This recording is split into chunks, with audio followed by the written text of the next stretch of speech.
2025 সালে সবার একটাই প্রশ্ন, সৌদি আরবের অবস্থা কেমন, শ্রম বাজারের অবস্থা কেমন, কাজকর্মের অবস্থা কেমন, বা কেমন স্যালারি পাবেন, বা এসে ঠিকঠাক কাজ করতে পারবেন কিনা। কারণ আমরা জানি 2023-24 যে পরিমাণ দালালি হয়েছে সৌদি আরবে, আপনি 100 জন মানুষ আসলে 80 জনই প্রতারক বা দালালের হাতে পড়ে।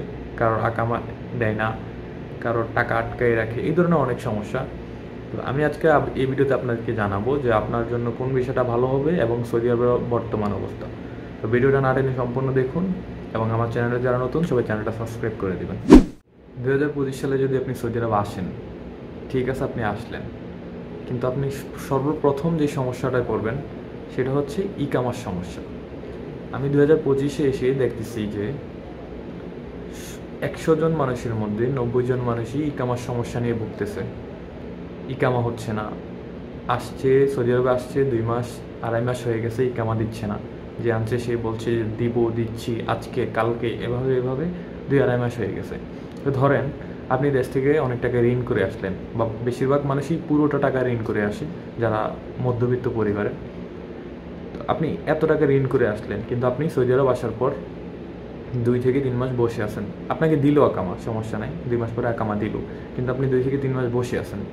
আপনার ফ্যামিলির অবস্থাটা কেমন হবে? বা আপনি যদি লোন বা কারো কাছ থেকে লাভের উপরে টাকা আনেন, তখন আপনার ফ্যামিলি কী অবস্থা হবে?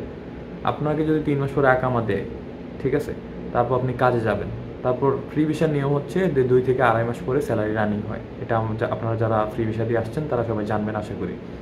তো 3 মাস আপনি বসে থাকলেন, আরও 3 মাস পর কাজ যদি আপনি পান, তার আরও 3 মাস পর আপনাকে স্যালারি দেওয়া হবে, তাও একটা।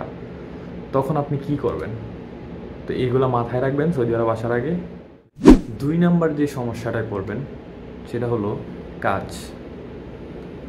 আপনি দেশ থেকে আসার পর 3 মাস বসে থাকলেন, ঠিক আছে, 3 মাস পর আপনাকে ইকামা দিল, দেওয়ার পর আপনি কাজ খুঁজতে হবে। তো এখানে এখন যে পর্যায়ে আছে সৌদি আরব, আমি দেখতেছি একটা সাইটে যদি 50 জন লোক প্রয়োজন হয়, ওইখানে 500 জন লোক হাজির হয় কাজের জন্য। নিবে তো 50 জন, বাট 500 জন লোক হাজির হয়। তো আপনি বুঝেন, একটা জায়গায় 50 জনের জায়গায় 500 জন, 1000 জন লোক হাজির। তার মানে আপনি বুঝতে পারবেন যে কী পরিমাণ লোক সৌদি আরবে আসে এবং প্রতিদিন সৌদি আরবে আসতেছে। অনেক লোক, অনেক বাংলাদেশি সৌদি আরবে আসতেছে, কিন্তু কী কাজে আসছে ওরা নিজেও জানে না। শুধু মনে করতেছে যে সৌদি আরব আসলাম, কাজ হয়ে গেল, টাকা হয়ে গেল, অনেক টাকা সৌদি আরব। তো এই ভুলগুলো করবেন না। সৌদি আরব আসার আগে আপনি নিজেকে প্রশ্ন করবেন যে আমি কেন যাচ্ছি সৌদি আরব। অবশ্যই আপনি একটা ফ্যামিলির হাল ধরার জন্য আসবেন, ভালো একটা কিছু করার জন্য আসবেন, কিন্তু আপনি যদি আসার পর করতে না পারেন, তখন আপনি আপনার মানসিক চাপ, শারীরিক চাপ, ফ্যামিলির প্রেশার কোনো ট্রেন নিতে পারবেন না। তো সৌদি আরব 2025 সালে সৌদি আরব আসার আগে এই কথাগুলো আপনি চিন্তা করে আসবেন অবশ্যই।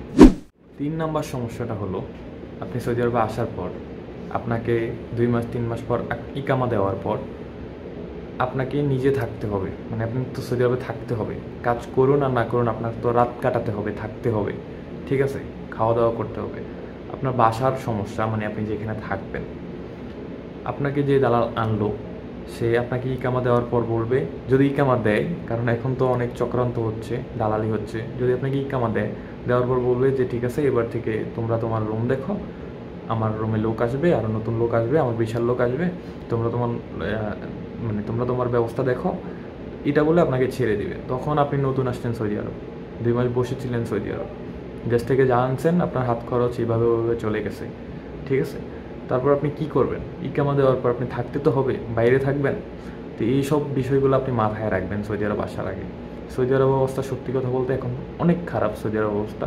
আপনি 2টা লোককে জিজ্ঞেস করেন, ওরাও বলবে যে খারাপ অবস্থা। কিন্তু যারা আগে থেকে 5-10 বছর আগে সৌদি আরব আসছে, তারা একটা ভালো পজিশনে আছে, ভালো একটা পজিশনে নিজেকে গড়ে নিছে। বাট আপনি নতুন, তো আপনি চিন্তা করেন একবার, আপনি এত টাকা ঋণ করে আসবেন, লোন করে আসবেন, আপনি যদি কাজই না করতে পারেন, কোথাও থাকতেই না পারেন, খাইতেই না পারেন, আপনার অবস্থাটা কেমন হবে?